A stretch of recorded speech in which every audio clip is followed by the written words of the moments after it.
Hi, hello, respected and my valuable supporters. I'm happy to see you here again. Now, I would like to spend some time here to share something from my little knowledge. Journey is more crucial than destination. Rani loves gardening. Rani loves to see blooming flowers from the plants. She works very hard to make the plants blooming flowers. She dreamed of winning the Golden Bloom Award, the highest honor for any flower grower. Furthermore, she believed her talent was unmatched, her intelligence sharp, and also she believed that her hard work will make her win the Golden Bloom Award. On believing only the talent and hard work will be fruitful, she started working hard to win the award. Every day before dawn, Rani would go to her garden and starts cultivating the plants. She'd meticulously prune, fertilize, and water, applying every bit of knowledge she has.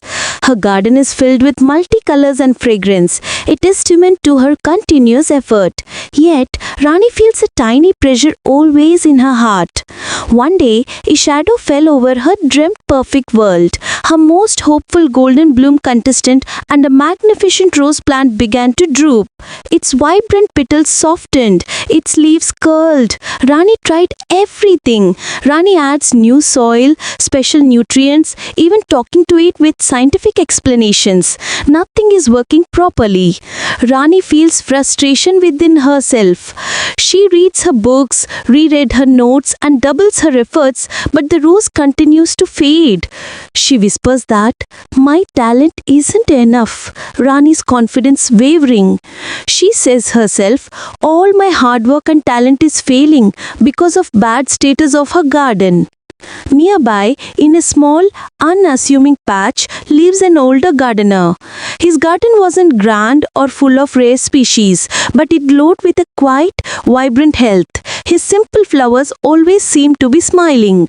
Rani feels that the garden is growing and thriving without the effort put by Rani to her garden. Defeated in her mind, Rani walks over to the older and wise gardener. Rani explains her problem to the older and wise gardener like the following. "My prize rose is dying. I have used every knowledge I know to cure the rose plant, but the rose plant is not blooming properly. It is still fading and it is suffering from unknown problem. What's your secret? What rare technique do you use? How do you grow plants? Please advise me in gardening." The old gardener smiles. "My dear Rani," he says softly, "it is not always important about what we do with our talent and hard work, but how cordially we are heartfully with our plants. I always listen to what my plants say. I try to know their quiet needs. Furthermore, I share my joy with them. I focus more on caring the plants than my effort. The growth of plants is mainly dependent on our interest and affection towards our plants and how friendly we connect to the plants." Rani was puzzled. No complex formula, no secret potion. Without all these, the garden is wonderful. How is this possible? Now, Rani realized. She recognized her ignorance and arrogance. She felt ashamed of her ignorance and arrogance. Now, Rani has understood that without caring, love, and affection, goals cannot be achieved with only talent and hard work. Rani now realized that if anyone feels that is right, it only their ignorance. Rani repents a lot and returned to her wilting rose. Instead of forcing the plant to grow, she simply sits beside it. She observed its subtle hues, felt the texture of its leaves, not just being with it. Rani starts friendship with plants and continues to share her emotions to the plants. Finally, Rani starts loving all plants than the award. From then, plants also start friendship with Rani. Slowly, almost imperceptibly, a change began. A tiny new green shoot emerged. The drooping petals lifted, regaining a hint of their former glory. It wasn't her talent, her intellect, or her sheer will that had revived it.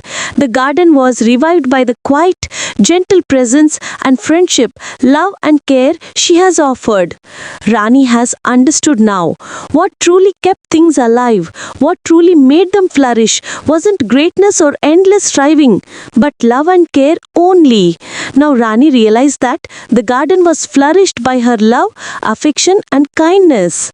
After realizing the secret of true relation between her and her garden, she withdrew her intention to participate and win the award, and Rani starts loving the plants and gardening. Rani's garden has been flourished wonderfully. Finally, the Golden Bloom Award was given to Rani even though she forgot about the award. Human relations are also same as these. Human relations also must be like the relation between this gardener and these plants. It does not matter what elders do to youngers, but the matter is how affectionately elders treat the youngers. Behavior is more important than results. Journey is more crucial than destination. Thank you very much for watching this video. And a lot of thanks for spending your most valuable time just to watch my little and less informative video. I will be thankful to you always. గమ్యం కంటే ప్రయాణం చాలా ముఖ్యం. రాణికి తోటపని అంటే చాలా ఇష్టం. మొక్కల నుండి వికసించే పూలను చూడటం రాణికి చాలా ఇష్టం.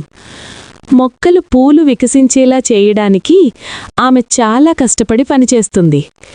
ఏ పూల పెంపకందారునికైనా అత్యున్నత గౌరవమైన గోల్డెన్ బ్లూమ్ అవార్డును గెలుచుకోవాలని ఆమె కలలు కన్నారు. ఇంకా ఆమె ప్రతిభ సాటిలేనిదని, ఆమె తెలివితేటలు పదునైనవని ఆమె నమ్మింది. మరియు ఆమె కృషి వల్లే గోల్డెన్ బ్లూమ్ అవార్డు గెలుచుకుంటామని ఆమె నమ్మింది. ప్రతిభ మరియు కృషి మాత్రమే ఫలవంతమవుతాయి అని నమ్మి ఆమె అవార్డు గెలుచుకోవడానికి కష్టపడి పనిచేయటం ప్రారంభించింది. ప్రతిరోజూ తెల్లవారకమందే రాణి తన తోటకు వెళ్లి మొక్కలను పెంచడం ప్రారంభించేది. ఆమె తన వద్ద ఉన్న ప్రతి జ్ఞానాన్ని ఉపయోగించి జాగ్రత్తగా కత్తిరించి ఎరువులు వేసి నీరు పోసేది. ఆమె తోట బహుళ రంగులు మరియు సువాసనలతో నిండి ఉంది. ఇది ఆమె నిరంతర కృషికి నిదర్శనం. అయినప్పటికీ రాణి తన హృదయంలో ఎల్లప్పుడూ ఒక చిన్న ఒత్తిడిని అనుభవిస్తుంది. ఒకరోజు ఆమె కలలుగన్న పరిపూర్ణ ప్రపంచంపై ఒక నీడ పడింది. ఆమె అత్యంత ఆశాజనకమైన గోల్డెన్ బ్లూమ్ పోటీదారు మొక్క మరియు ఒక అద్భుతమైన గులాబీ మొక్క వాలిపోవటం ప్రారంభించింది. దాని శక్తివంతమైన రేకులు మెత్తబడ్డాయి. దాని ఆకులు వంకరగా ఉన్నాయి. రాణి ప్రతీదీ ప్రయత్నించింది. రాణి కొత్త మట్టిని, ప్రత్యేక పోషకాలను జోడిస్తుంది. శాస్త్రీయ వివరణలతో దానితో మాట్లాడుతుంది కూడా. ఏదీ సరిగ్గా పనిచేయటం లేదు. రాణి తనలో తాను నిరాశ చెందుతుంది.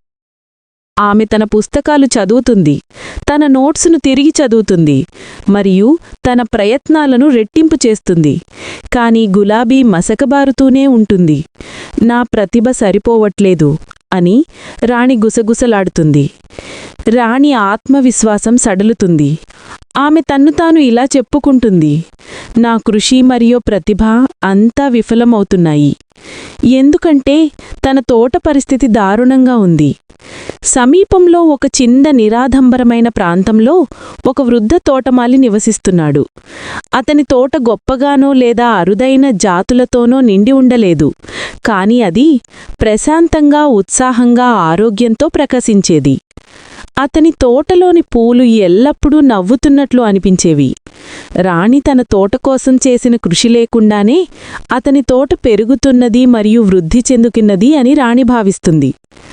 మనసులో ఓడిపోయిన రాణి పెద్ద తోటమాలి దగ్గరకు నడిచింది. రాణి తన సమస్యను పెద్ద తెలివైన తోటమాలి దగ్గరకు ఇలా వివరిస్తుంది, నా విలువైన గులాబీ చనిపోతుంది. నాకు తెలిసిన ప్రతి జ్ఞానాన్ని ఉపయోగించి గులాబీ మొక్కను నయం చేశాను.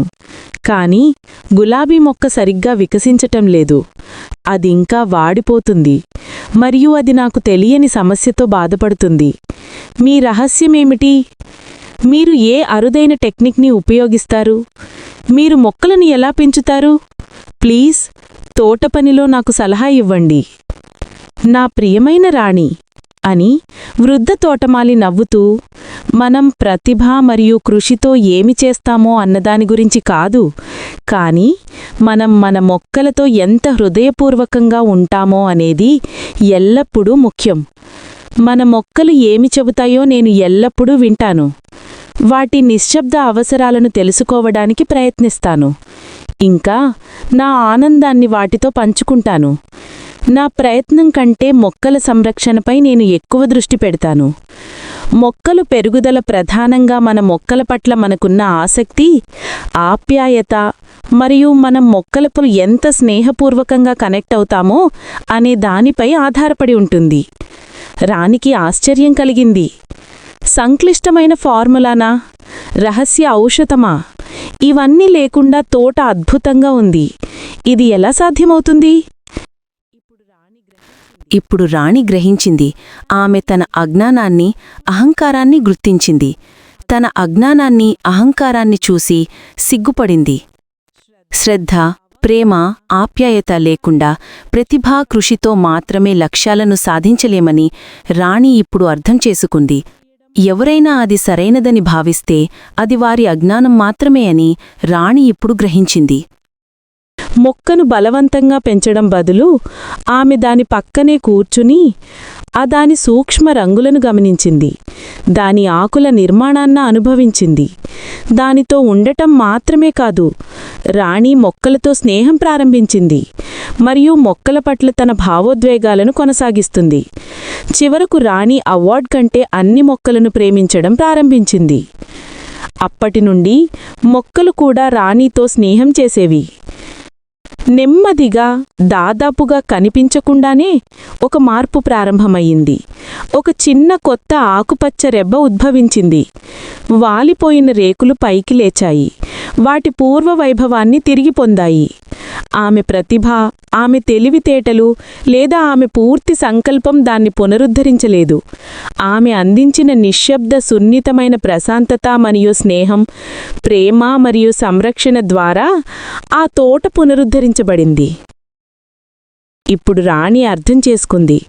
వస్తువులను నిజంగా జీవంతంగా ఉంచేది, వాటిని నిజంగా అభివృద్ధి చేసేది గొప్పతనమో లేక అంతులేని కృషి కాదు, ప్రేమ మరియు సంరక్షణ మాత్రమే అని రాణి గ్రహించింది. ఇప్పుడు రాణి గ్రహించింది, తన ప్రేమ, ఆప్యాయత మరియు దయ ద్వారానే తోట వికసించింది అని. తనకు తన తోటకు మధ్య ఉన్న నిజమైన సంబంధం యొక్క రహస్యాన్ని తెలుసుకున్న తర్వాత ఆమె పాల్గొని అవార్డు గెలుచుకోవాలనే ఉద్దేశాన్ని ఉపసంహరించుకుంటుంది. రాణి మొక్కలను, తోట పనిని ప్రేమించడం ప్రారంభించింది. రాణి తోట అద్భుతంగా అభివృద్ధి చెందింది. చివరకు అవార్డు గురించి మర్చిపోయినా రాణికి గోల్డెన్ బ్లూమ్ అవార్డు ఇవ్వబడింది. మానవ సంబంధాలు కూడా ఇలాంటివే. మానవ సంబంధాలు కూడా ఈ తోటమాలికి, ఈ మొక్కలకు మధ్య ఉన్న సంబంధంలాగానే ఉండాలి. పెద్దలు చిన్నవారికి ఏమి చేస్తారు అనేది ముఖ్యం కాదు, పెద్దలు చిన్నవారిని ఎంత ఆప్యాయతగా చూసుకుంటారు అనేది ముఖ్యం. ఫలితాల కంటే ప్రవర్తన ముఖ్యం. గమ్యం కంటే ప్రయాణం చాలా ముఖ్యం. గెలుపు అనే గమ్యం కంటే జీవించడం అనే ప్రయాణం చాలా ముఖ్యం, చాలా కీలకం ఈ ఏకాకి జీవితంలో. ఈ నా చిన్న మరియు తక్కువ సమాచారం ఉన్న వీడియో చూడటానికి మీ అత్యంత విలువైన సమయాన్ని వెచ్చించినందుకు చాలా ధన్యవాదాలు. ఈ వీడియో చూసినందుకు గౌరవనీయులైన మరియు నా విలువైన మద్దతుదారులందరికీ నా వినయపూర్వక ధన్యవాదములు. నేను మీకు ఎల్లప్పుడూ కృతజ్ఞుడను. ఈ యూట్యూబ్ మీకు ఉపయోగకరమైతే సబ్స్క్రైబ్ చేయగలరు. ఈ యూట్యూబ్ మీకు నచ్చినట్లయితే లైక్ చేయగలరు. ఈ యూట్యూబ్ మీ స్నేహితులకు ఉపయోగకరమని మీరు భావిస్తే వారికి ఈ యూట్యూబ్ని షేర్ చేయగలరు. మీ అందరికీ నా ధన్యవాదములు. కృతజ్ఞతలతో spoying.com. Thank you very much.